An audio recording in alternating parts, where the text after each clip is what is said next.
Your attention, please. The Nook Inc. Getaway Package charter flight will soon be arriving at the deserted island.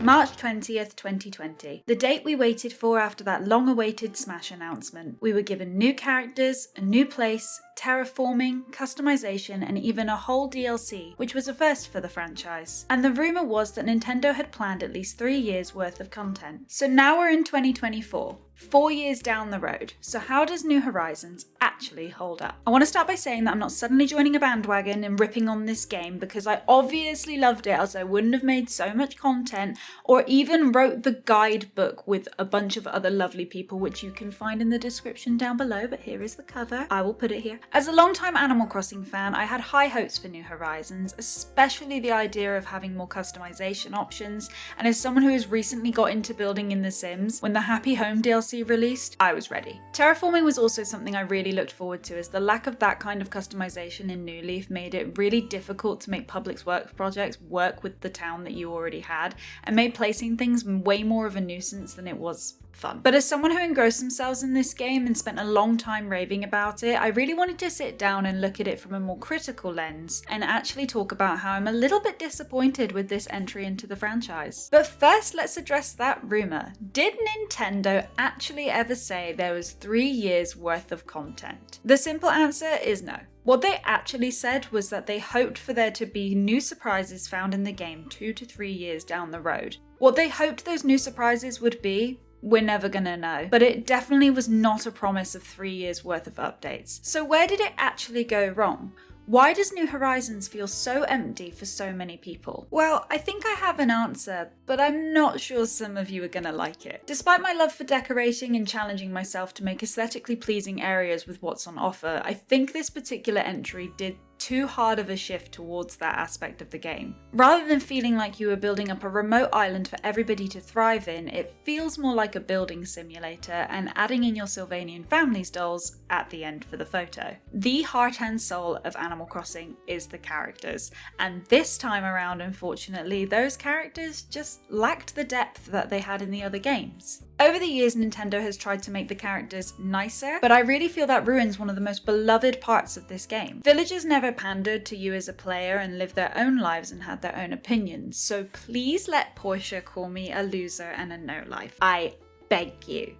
Animal Crossing always comes with a sense of nostalgia for me, specifically playing Wild World and City Folk, where I would bother my villagers every single day until they no longer wanted to talk to me, and sharing that experience with friends. And I'm gonna say it. I miss them having the ability to just leave the town of their own free will to punish me for not harassing them. I would be upset if they did leave, but it's a feature that I do miss. And I think although New Horizons tried so many new things in terms of decorating, we lost the small details and the features that make the game so beloved. For example, I know they wanted to calm down Rossetti, and honestly in Wild World he used to give me anxiety when my DS would die, but by City Folk I used to love messing with him and just being cheeky and watching that vein pop out of his little mole head. It was part of the fun. And although some characters came back with the Halves Island update, I think it would have been really nice to see some of our old friends without the use of amiibo. I don't feel the Pelicans needed to be removed because sending mail is still a feature and it is separate to Dodo Airlines, but I get why for space saving. However, why couldn't they just show up in the roost randomly or around the island like Pete used to do when he used to deliver the mail? I think the addition of the roost would have been the perfect opportunity for some of these old characters to still show up, because they'd still be friends with Tom Nook and want to know what he's getting up to, and they could have worn little cute vacation outfits. And I know the games aren't about the story as such, but I really miss them including lore about the characters. And I even made some videos about it if you want to check them out. But I won't keep on about the characters and the villagers. It's time to talk about the lack of infrastructure. What actually happened with Nook's Cranny? One upgrade.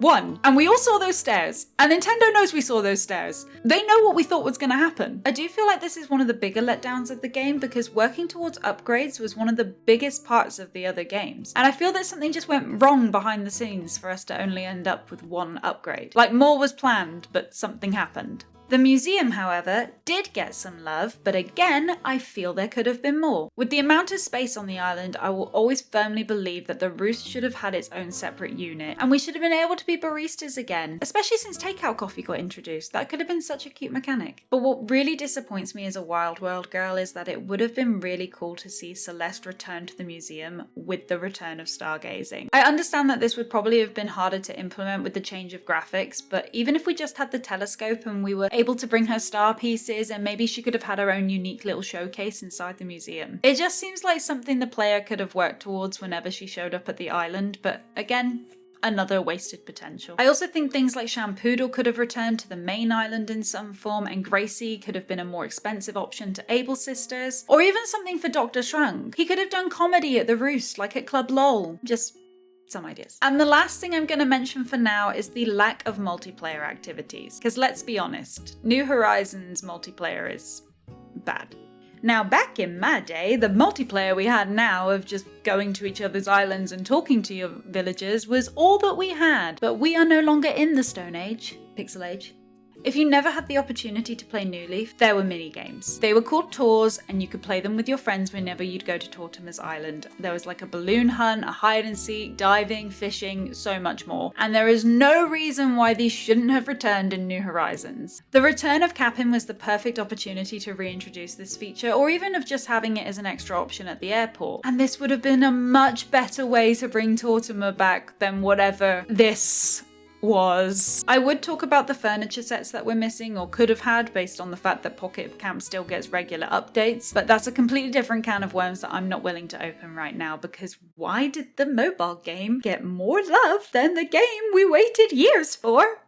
But anywho, I truly believe that if the multiplayer had been improved upon and more upgrades for buildings had been introduced, that would have really improved the longevity of this game, just with those two aspects alone. For me personally, at least, because I know that there are people still out there making fantastic looking islands with creativity that I could never have, but this game just burnt me out. And it wasn't just because I learnt it like the back of my hand, it was because it just didn't give me enough reason to come back to like the old games did. Let me know what you think about New Horizons now that it has been 4 years in the comments below. Are you burnt out? Are you still creating? Have you just started? Tell me all about it. And I really want to thank you if you've stayed this long and supported me and stayed subscribed and waited for the new content that I keep promising and then not doing. But this time, if you trust me, I'm really making an attempt to come back. The last couple of years, I had a major dip in my mental health and I was so burnt out on YouTube, and I basically had to really think about what I wanted to do with my channel. And I think I know what I want to do now. And stepping away from Animal Crossing is going to be a big part of that. I'm not saying I'm erasing it entirely, because